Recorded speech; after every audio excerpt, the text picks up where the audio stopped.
Hello everyone, welcome to S biology classes. UP board exam, ठीक है, सन 2025 जैसा कि आप जानते हैं बहुत ही करीब आ चुका है।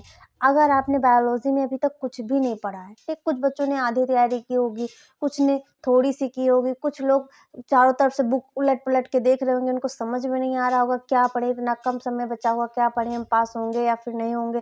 बहुत सारे आपके मन में क्या है, हलचल चल रही होंगी, क्योंकि देखो अब ऐसा समय है कि सारे चैनलों पे आपको देखा होगा लगभग कोर्स खत्म हो गया है, ठीक है।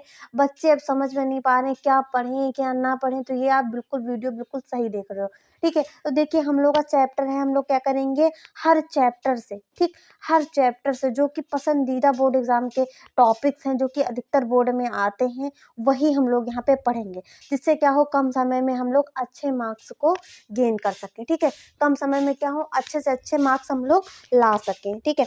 तो देखिए हम लोग का पुष्पीय पादपों में लैंगिक प्रजनन पहल हम लोग का चैप्टर है, ठीक है। इसके इंपॉर्टेंट टॉपिक्स की अगर बात करते हैं कौन कौन से, देखिए पुष्प की संरचना, ठीक है, पुष्प की संरचना ये आपका इंपॉर्टेंट टॉपिक है। लघु बीजाणु जनन जानते हैं, बहुत इंपॉर्टेंट टॉपिक है। दीर्घ बीजाणु जनन, द्विनिषेचन, परागकण, ठीक है, परागकण जिसके मतलब परागण के प्रकार, ठीक है, जो जो होते नहीं है। भ्रूण कोश व भ्रूणपोष में क्या अंतर, भ्रूण कोश और भ्रूणपोष में अंतर। बीजांड की संरचना वेरी इंपॉर्टेंट, बीजांड की संरचना। असंग जनन, बहुभ्रूणता, अनिषेक फलन, ये टिप्पणी में लिखने के लिए आते हैं, किसमें, टिप्पणी में लिखने के लिए आते हैं, ठीक है। पहला हम लोग जो टॉपिक पढ़ेंगे वो पुष्प की संरचना पढ़ेंगे, पुष्प की संरचना पढ़ेंगे, ठीक है। तो देखिए अगर आप नीट की भी तैयारी करें तो टॉपिक को आपको इतने अच्छे से क्लियरफाई किया जाएगा कि आपका कोई भी जो पॉइंट है वो क्या डाउट में नहीं रहने वाला है, ठीक है। तो आपको ये क्लास बहुत अच्छी होने वाली है। तो आइए हम लोग शुरू करते हैं। सबसे पहले हम लोग पढ़ेंगे पुष्प, ठीक है। सबसे पहले क्या हम लोग पढ़ेंगे, पुष्प। पुष्प सबसे पहले हम लोग पढ़ेंगे पुष्प। पुष्प को इंग्लिश में फ्लावर कहते हैं, लिखने की ज़रूरत नहीं है पर हम लिखे दे रहे हैं, ठीक है, फ्लावर कहते हैं। अब हम लोग समझेंगे इसके भाग कितने होते हैं, ठीक है। तो इसके भाग जो होते हैं आपको पता है 4 भाग होते हैं। कितने होते हैं, देखिए मेन जो होते हैं वो 4 भाग होते हैं। कितने होते हैं, मेन जो होते हैं वो 4 भाग होते हैं, ठीक है। मेन 4 भाग होते हैं। पहला होता है आपका बाह्य दल, क्या होता है, बाह्य दल, ठीक है। आपका होता है बाह्य दल पुंज, ठीक है, बाह्य दल पुंज, जिसको इंग्लिश में कहते हैं कैलिक्स, क्या कहते हैं, कैलिक्स कहते हैं, ठीक है। दूसरा होता है आपका दल पुंज, क्या होता है, दल पुंज, जिसको हम लोग कोरोला कहते हैं, क्या कहते हैं, कोरोला कहते हैं। और तीसरा आपका होता है पुमंग, ठीक, पुमंग। पुमंग को आप जानते हैं कि ये क्या होता है, ये मेल का रिप्रोडक्टिव पार्ट होता है, फ्लावर का क्या होता है, मेल रिप्रोडक्टिव पार्ट होता है, ठीक है। अब हम लोग का जायांग, लास्ट क्या हो गया, जायांग, ये क्या होता है, मादा जो होता है वो रिप्रोडक्टिव पार्ट होता है, जिसको हम लोग इंग्लिश में कहते हैं गाइनोशियम, क्या कहते हैं, गाइनोशियम कहते हैं। अब इसके हम लोग देखिए पार्ट के बारे में भी बात करते हैं कि मादा जननांग में कितने पार्ट आते हैं और जो नर जननांग है उसमें कितने पार्ट आते हैं, ठीक है। अब हम लोग बात करेंगे ये जो बाह्य दल है और दल है, ठीक है, ये बाह्य दल है और दल है, सेपल्स, ठीक है। देखिए सेपल्स, इसको कहेंगे बाह्य दल। बाह्य दल के समूह को यानी कि सेपल्स के समूह को क्या कहते हैं, कैलिक्स कहते हैं, ठीक है। सेपल जिनको कहते हैं बाह्य दल, ठीक है, बाह्य दल, तो सेपल्स के समूह को क्या कहते हैं, कैलिक्स कहते हैं, ठीक है, कैलिक्स कहते हैं। और पेटल्स के समूह को क्या कहते हैं, कोरोला कहते हैं, मतलब पत्तियों का समूह, ठीक है, पत्तियों का समूह या दल का समूह, दलों का समूह, ठीक है। यहाँ पे हम लोग लिख देंगे बाह्य दल।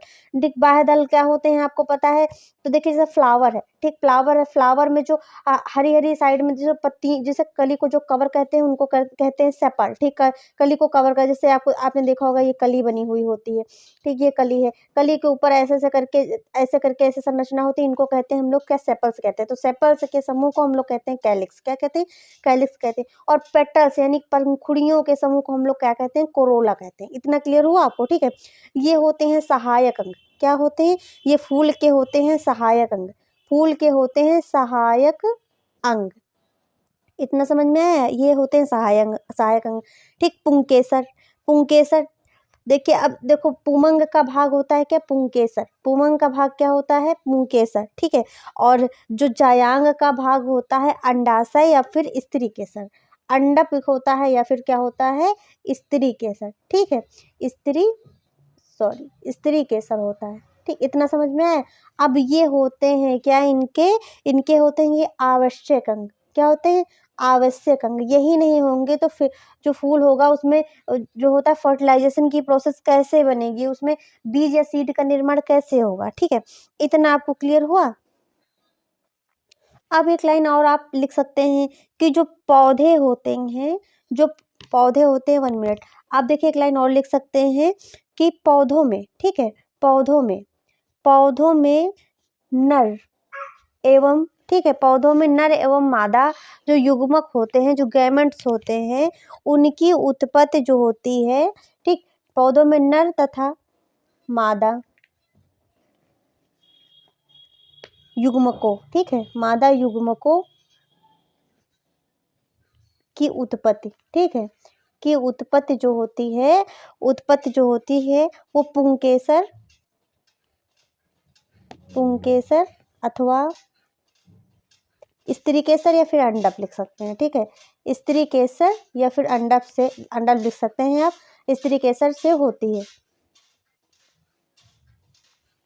अब आप जानते हैं कि पुष्प जो होते हैं वह क्रमशः जो होते हैं 2 प्रकार के होते हैं। ठीक है, पुष्प कैसे होते हैं तो 2 प्रकार के होते हैं। अब 2 प्रकार के पुष्प कौन कौन से होते हैं, देखिए पुष्प जो होते हैं वो 2 प्रकार के होते हैं। एक हो गया उभयलिंगी, कौन सा हो गया, उभयलिंगी, ठीक है, उभयलिंगी पुष्प हो गया। और दूसरा हो गया एकलिंगी, कौन सा हो गया, एक लिंगी हो गया। ठीक है, इसको इंग्लिश में यूनिसेक्सुअल कहते हैं, यूनिसेक्सुअल कहते हैं, इसको कहते हैं उभयलिंगी को हर्माफोर्डिटाइल, ठीक है, हर्माफोर्डिटाइल भी कहते हैं। ठीक है,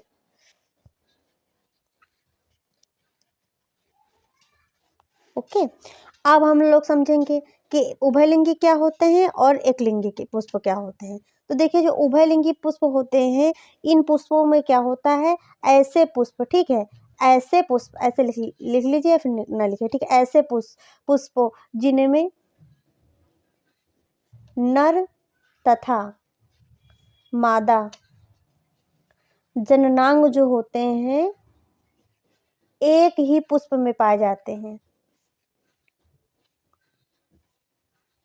एक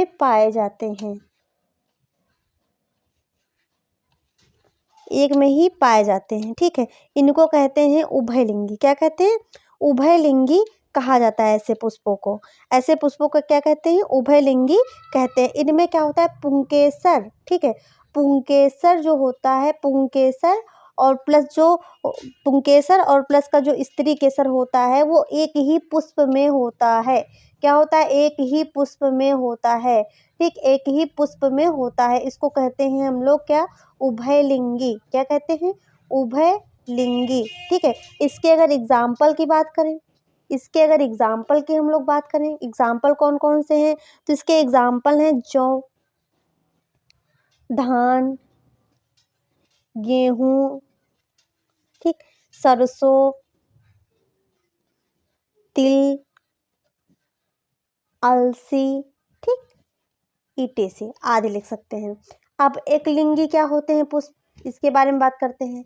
एकलिंगी पुष्प क्या होते हैं, ठीक, तो ऐसे पुष्प, क्या, ऐसे पुष्प जिनमें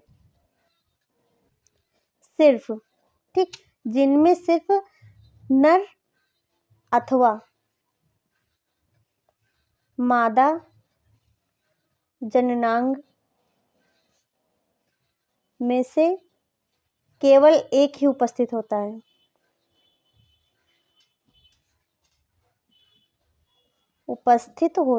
ठीक है, तो इसको कहते हैं एकलिंगी। ठीक है, मतलब यानी कि पुष्प में या तो नर ही पाया जाएगा या फिर मादा जननांग, मतलब दोनों में से सिर्फ एक ही पाया जाएगा। जैसे मनुष्य होते हैं तो एकलिंगा होते हैं ना, एकलिंगी होते हैं ना, जैसे कि मेल अलग होती, फीमेल अलग होती, तो पुष्प में या तो फिर मेल ही रिप्रोडक्टिव पार्ट पाया जाएगा या फिर क्या होता है, फीमेल रिप्रोडक्टिव पार्ट ही पाया जाता है। ठीक है, इनको कहते हैं एकलिंगी, क्या कहते हैं, ऐसे पुष्पों का कहते हैं एकलिंगी पुष्प।